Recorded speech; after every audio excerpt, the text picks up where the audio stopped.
Fohishalarni ko'ring-da. Nima erkak kishini jalb qiladigan bo'lsa, hammasini qiladi. Hatto turishigacha, nozlanishigacha. Hatto atirini ham, masalan, hozir endi ilm fan rivojlanib, shuna atirlar chiqqan, erkak kishi hidasa tomi ketib qoladi. Shuna atirlar chiqqan, erkak kishi sevsa, ayol hidasa tomi ketib qoladi. Liboslar.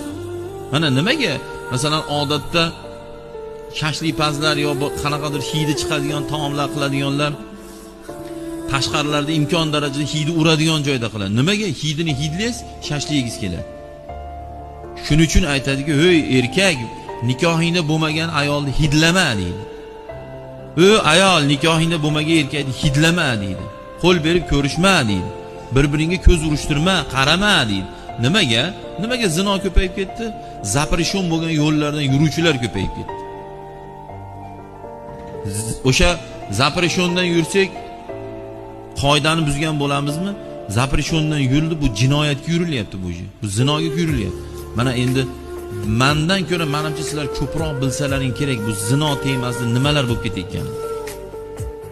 Men siz shu yo'lda yurasiz